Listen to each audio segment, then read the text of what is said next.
Kita teruskan dengan sesi taklimat. Okey, untuk program Promise, ini program Promise atas talian ini adalah merupakan proses kerja baharu daripada proses kerja sebelum ini. Okey, yang mana sebelum ini pelajar perlu print dokumen perjanjian, perlu matikan stamp dan perlu hantar ke pusat Promise yang telah ditetapkan.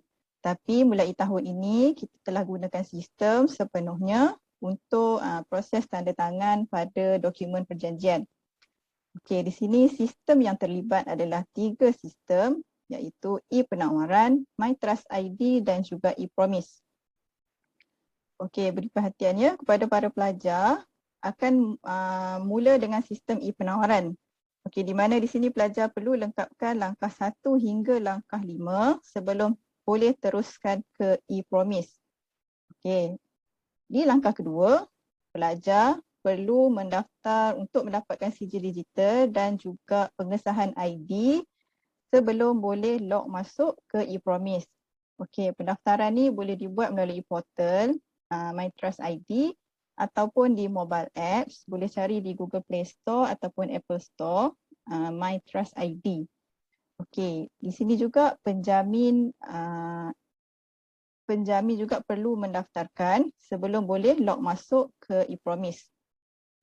Okey, dan seterusnya selepas pelajar mendaftar dan selesai di MyTrust ID, pelajar boleh ke e-Promise dan log masuk dengan menggunakan ID dan PIN yang telah ditetapkan di MyTrust ID tadi. Okey, seterusnya. Okey, ini adalah aliran proses tanda tangan digital dokumen perjanjian bermula dengan e-penawaran. Lengkapkan semua langkah dan ikut di MyTrust ID dan detail ni dan juga lampiran aliran proses ni kita telah muat naik di sistem e-penawaran. Jadi pelajar-pelajar boleh rujuk terus melalui sistem. Okey, kita mulakan dengan sistem yang pertama iaitu sistem e-penawaran. Okey, sistem ini boleh dicapai melalui portal Isilabitu ataupun terus di isilabitu.jpa.go.my/onlineproc/e-penawaran. Okey, saya rasa pelajar tak ada masalah kot untuk log masuk kan sebab semua baru lagi. Jadi log masuk dengan menggunakan kad pengenalan dan juga kata laluan yang telah ditetapkan. Kiranya ada masalah terlupa kata laluan, boleh reset melalui fungsi lupa kata laluan dan kata laluan sementara akan dihantar ke email yang telah didaftarkan semasa permohonan. Jadi penting di sini untuk pastikan email pelajar-pelajar adalah email yang aktif. Okey, selepas log masuk, langkah yang pertama pada langkah 1 adalah tawaran penajaan. So, di sini pelajar akan dapat lihat dokumen penawaran dan juga lampiran-lampiran untuk penawaran. Okey, di sini boleh baca, boleh download dan pelajar diwajibkan untuk melengkapkan kesemua 5 langkah di e-penawaran sebelum boleh ke e-Promise. Okey, next adalah langkah kedua. So, pada langkah kedua, pelajar perlu membuat pengesahan penerimaan sama ada bersetuju terima ataupun menolak tawaran. Bagi pelajar yang setuju terima, pelajar perlu turut bersetuju dengan klausa yang telah ditetapkan oleh JPA. Di antaranya klausa untuk membuka akaun bank dan juga klausa persetujuan pelajar untuk bayaran duty stamp sebanyak RM10 yang akan ditolak daripada kadar allowance hidup pelajar. Okey, bagi pelajar yang tolak tawaran, proses penawarannya akan ditamatkan pada langkah 2. Seterusnya, pada langkah 3, pelajar perlu mengemaskini.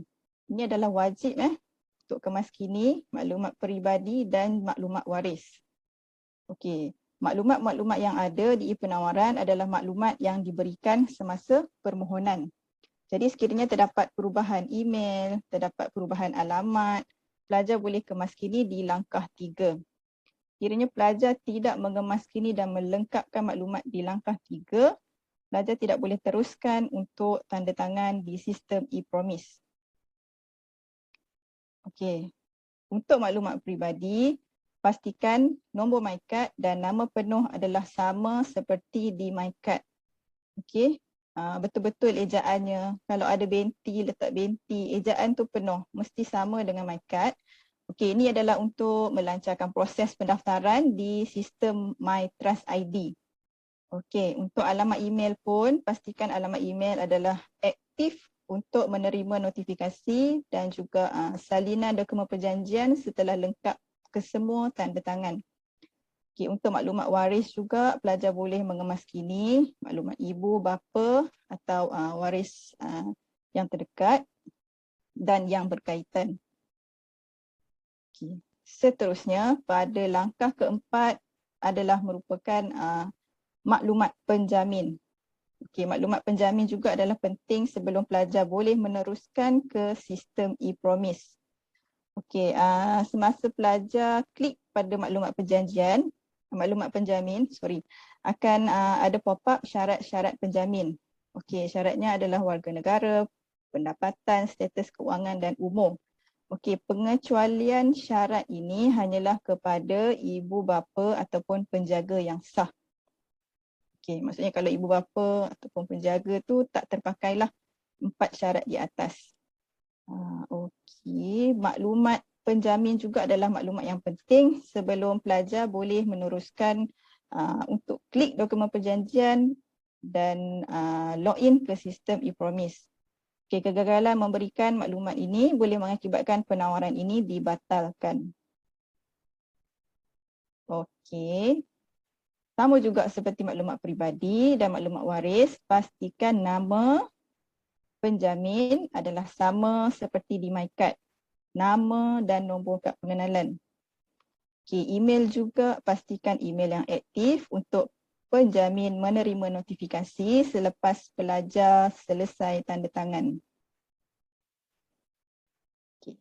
Selepas langkah 3 dan langkah 4 lengkap, jadi pelajar boleh klik surat tawaran dan juga dokumen perjanjian pinjaman persekutuan untuk log masuk ke sistem e-promise. Okey, bila klik surat tawaran tu tak akan ada apa-apa, cuma ada pop-up saja. Cumanya dokumen perjanjian ini perlu dibaca bersekali dengan surat tawaran. Okey, bagi pelajar yang dah lengkapkan tanda tangan pada dokumen perjanjian dan terlepas untuk klik surat tanda tangan, hanya perlu masuk dalam e-penawaran dan klik pada surat tawaran sahaja. Okey. Yang dokumen perjanjian dah selesai, so tak perlu lagi untuk log masuk ke e-promise. Okey, bila pelajar tekan pada dokumen perjanjian pinjaman persekutuan, akan keluar pop-up tanda tangan dokumen perjanjian. Jadi sila baca arahan tanda tangan dokumen perjanjian. So dalam ni ada manual untuk setiap sistem.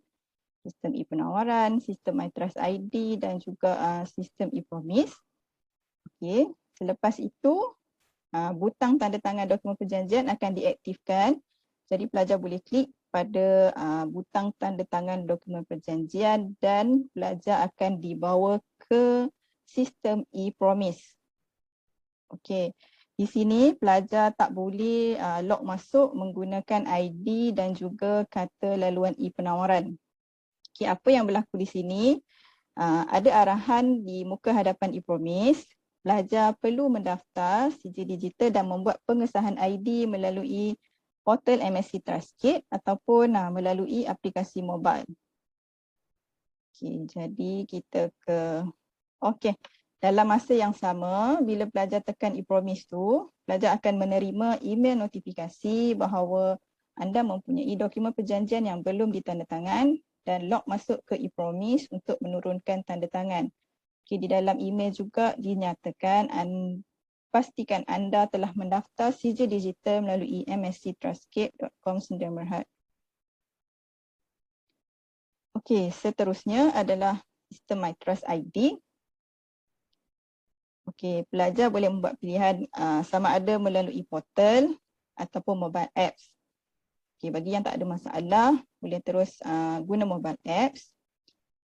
Okey, di sini adalah paparan utama untuk apps MyTrust ID. Pelajar mendaftar dan memasukkan nombor kad pengenalan, nama, email. So maklumat-maklumat ini mesti sama seperti maklumat di kad pengenalan. Okey, yang kedua, untuk semakan dan pengesahan identiti, pelajar perlu mengambil gambar depan MyCard, gambar belakang MyCard dan juga selfie. Okay, pastikan posisi telefon tu dalam keadaan mendegak lah masa ambil MyCard. Tak perlu melintangkan telefon tu. Okay, kemudian selepas selesai ketiga-tiga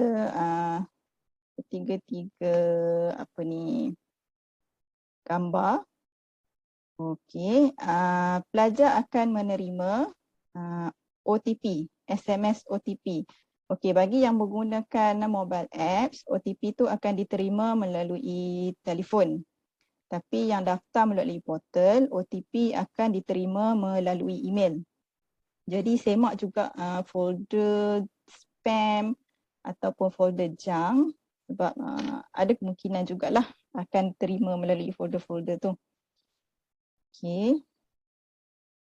Selepas masukkan OTP dan verifikasi berjaya, status adalah approve.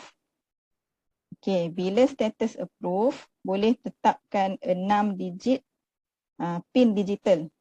Okey, yang ini pelajar-pelajar boleh set sendirilah nombor PIN yang senang nak ingat.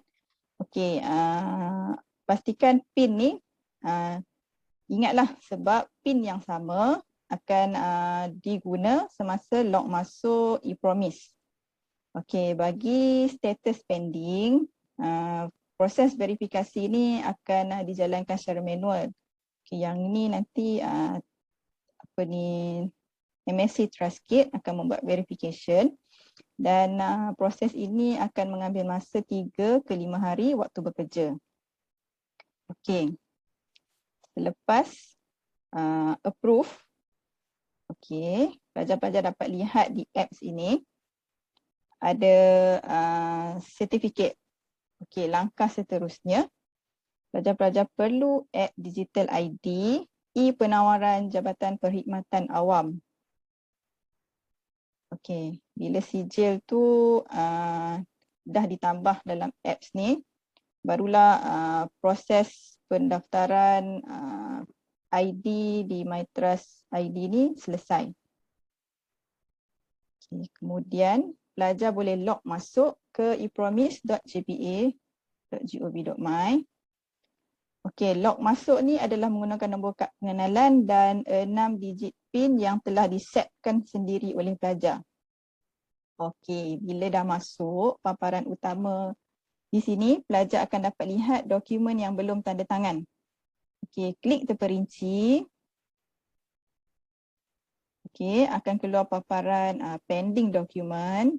Di sini pelajar akan dapat lihat nama dokumen, pemiliknya siapa dan status belum tanda tangan. Okey, pelajar klik pada tanda tangan. Akan keluar paparan dokumen perjanjian. Okey, boleh scroll dan lihat dokumen perjanjian ni sampai ke hujung dan kemudian pelajar tekan button tanda tangan. Okay, sekali lagi masukkan nombor PIN 6 digit yang telah disetkan dan tekan butang tanda tangan. Okay. Dan seterusnya, pelajar akan dapat lihat siapa penanda tangan seterusnya. Okey, di pihak pelajar, tanda tangan seterusnya adalah penjamin yang telah pelajar masukkan di e-penawaran. Okey, statusnya di sini adalah tunggu tanda tangan. Okey, dalam masa yang sama, penjamin pelajar-pelajar akan menerima email notifikasi seperti berikut. Okey, tuan-puan dimaklumkan bahawa tuan-puan mempunyai dokumen perjanjian bagi pelajar sekian-sekian yang belum ditandatangan. Jadi perlu log masuk ke ePromise dan pastikan telah mendaftar sijil digital. Jadi prosesnya bagi penjamin sama. Penjamin perlu mendaftar MyTrust ID terlebih dahulu. Pastikan semua maklumat-maklumat sama seperti di MyCard. Dan setelah tetapkan PIN, proses yang berlaku di ePromise adalah sama seperti pelajar. Bila penjamin log masuk dengan nombor kad pengenalan penjamin dan juga nombor PIN yang telah penjamin tetapkan, penjamin juga akan dapat lihat di paparan utama dokumen yang belum tanda tangan ada 1. Jadi lihat terperinci. Okey, detail dia juga sama. Pending dokumen di bawah nama pelajar. Penjamin tekan tanda tangan, akan keluar pop-up dokumen perjanjian. Okey, di sini penjamin boleh melihat dokumen tersebut. Kemudian klik tanda tangan dan masukkan nombor PIN yang telah Tuan Puan tetapkan. Okey, selepas penjamin selesai tanda tangan, akan dipaparkan di sini tanda tangan seterusnya adalah wakil kerajaan iaitu pihak JPA. Okey. So bermaksud tanda tangan di pihak pelajar dan penjamin telah selesai dan menunggu tanda tangan di pihak kerajaan. Okey. Setelah wakil kerajaan iaitu pegawai JPA selesai menandatangan, pelajar akan menerima satu lagi notifikasi email bahawa dokumen perjanjian tersebut telah lengkap ditandatangan. Jadi bersama-sama dalam email itu disertakan dokumen perjanjian untuk simpanan dan juga rujukan pelajar. Okey, ini adalah contoh dokumen perjanjian yang telah lengkap ditandatangan. Pada muka hadapan akan dapat dilihat duty stamp telah dibayar. So perjanjian ini adalah di antara pelajar dan kerajaan Malaysia dan juga penjamin saudara-saudari. Okey, pada muka surat kedua terakhir, di sini terdapat tanda tangan pelajar, tanda tangan kerajaan dan juga tanda tangan penjamin. So semua ini dilakukan melalui sistem e-promise. Dan pada muka surat terakhir iaitu di jadual lampiran akan ada tarikh perjanjian. So ini maklumat-maklumat pelajar seperti yang telah dimasukkan di sistem e-penawaran dan juga tanda tangan ringkas pelajar dan penjamin. Okey. Ini adalah dokumen yang telah lengkap ketiga-tiga tanda tangan dan pelajar hanya akan menerima email berserta dokumen ini setelah pihak kerajaan selesai menandatangan. Sekiranya pelajar mengalami masalah teknikal berkaitan e-penawaran, pelajar boleh emailkan ke ictbmi@jpa.gov.my. Berkaitan MyTrust ID dan e-promise, pelajar boleh emailkan ke jpa-support@msctrustgate.com atau terus chat di Telegram channel MSC Trustgate Tech Support Team.